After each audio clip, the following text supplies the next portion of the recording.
மணிப்பூர் மாநிலத்தில் புதிய முதலமைச்சராக பாரதிய ஜனதா கட்சியை சார்ந்த யும்னான் கேம்சந்த் சிங் தேர்ந்தெடுக்கப்பட்டுள்ளார்.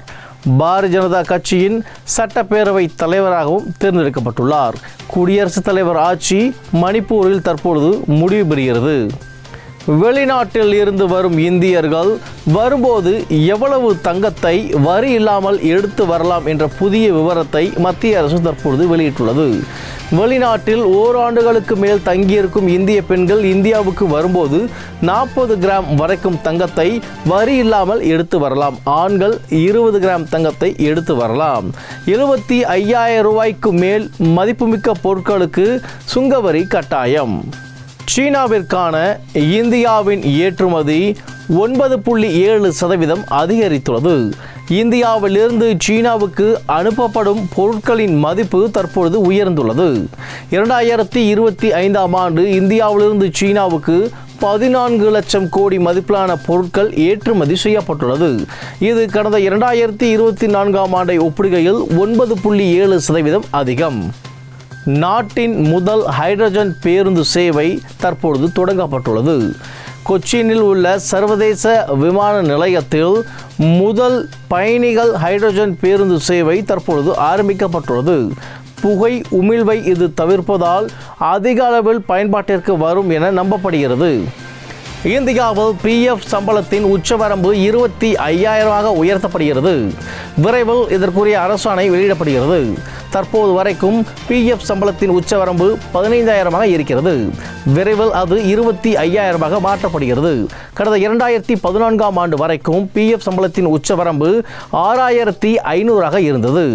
10 ஆண்டுகளை தற்பொழுது கடந்து இருப்பதால் மீண்டும் PF சம்பளத்தின் உச்சவரம்பு உயர்த்தப்படுகிறது. இதன் மூலமாக இந்தியாவில் தனியார் துறைகளில் வேலை பார்க்கும் லட்சக்கணக்கான ஊழியர்களின் சம்பளங்கள் உயரும்.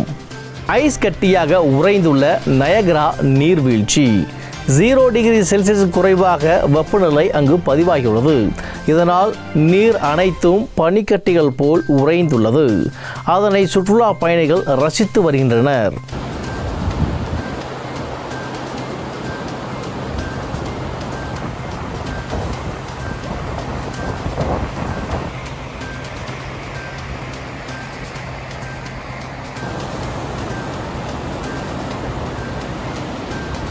அறுபத்தி 5 ஆண்டு கால அமெரிக்காவின் முற்றுகையை முறியடித்து கியூபா நாட்டிற்கு சீனா தற்பொழுது அரிசியை அனுப்பியுள்ளது. கியூபா நாட்டின் மீது 65 ஆண்டு காலமாக பல பொருளாதார தடையை அமெரிக்கா விதித்து வருகிறது. இதற்கு உள்நாட்டு அரசியலும் ஒரு காரணமாக பார்க்கப்படுகிறது. கியூபா நாட்டில் மக்கள் வறுமை பசியால் வாடி வருகின்றனர். இந்த நிலைமையை அமெரிக்கா தான் வைத்துள்ளது. தற்பொழுது அந்த முற்றுகையை முறியடிக்கும் விதமாக 30,000 டன் எடை கொண்ட அரிசியை இலவச உதவியாக சீனா தற்பொழுது கியூபாவுக்கு அனுப்பியுள்ளது. ஏற்கனவே டாலரை குறைத்துவிட்டு யுவான் மதிப்பை அதிகரிக்க சீனா முயற்சி செய்து வருவதும் குறிப்பிடத்தக்கது. அடுத்த ஆண்டு நடைபெற இருக்கும் விமன்ஸ் பிரீமியர் லீக் போட்டியில் சென்னை அணி களமிறக்கப்படுவதாக சென்னை அணியின் நிர்வாகம் அதிகாரப்பூர்வ அறிவிப்பு ஒன்றை வெளியிட்டுள்ளது. இதனை அறிந்த ரசிகர்கள் மகிழ்ச்சியடைந்துள்ளனர். அதற்குரிய லோகோ மற்றும் பெயர்களை ரசிகர்கள் தாங்களாகவே வடிவமைத்து தற்பொழுது சமூக வலைதள பக்கத்தில் பகிர்ந்து வருகின்றனர். முக்கிய தகவல்கள். கடந்த ஞாயிற்றுக்கிழமை அன்று சென்னையில் இருக்கும் சென்ட் ஜார்ஜ் மைதானத்தில் இயேசு அழைக்கிறார் ஊழியம் சார்பில் தேர்வெழுதும் மாணவர்களுக்கான சிறப்பு பிரார்த்தனை கூட்டம் நடைபெற்றது. டாக்டர் பால் தினகரன் மற்றும் சாமுவேல் பால் தினகரன் வந்த ஒவ்வொரு மாணவர்களுக்காகவும் தனித்தனியாக ஜெபத்தை ஏறெடுத்தனர்.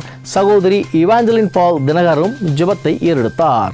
அதனைத் தொடர்ந்து வரும் ஞாயிற்றுக்கிழமை பிப்ரவரி 8ஆம் தேதி கோவையில் அமைந்திருக்கும் பெதஸ்தா சர்வதேச ஜெப மையத்தில் சிறப்பு ஆசீர்வாத கூட்டமானது அனைத்து மக்களுக்காக நடத்தப்படுகிறது. அன்பானவர்களே, கோயம்புத்தூரில் இருக்கின்ற காருண்யா நகரில் உள்ள பெதஸ்தா ஜெப மையத்திலிருந்து உங்களோடு கூட தொடர்பு கொள்கிறேன். உங்கள் ஒவ்வொருவரையும் அன்போடு கூட வாழ்த்துகிறேன்.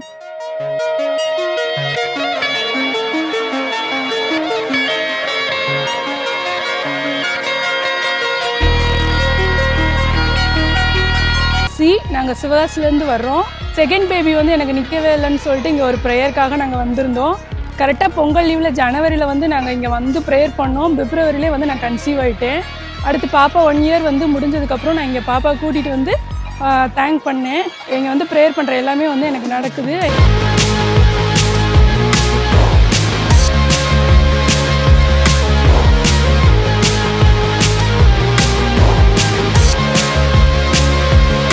கண்டிப்பாக இங்கே பெதஸ்தாவில் இயேசு கிறிஸ்துவோட ப்ரெசன்ஸ் கண்டிப்பாக இங்கே இருக்குது.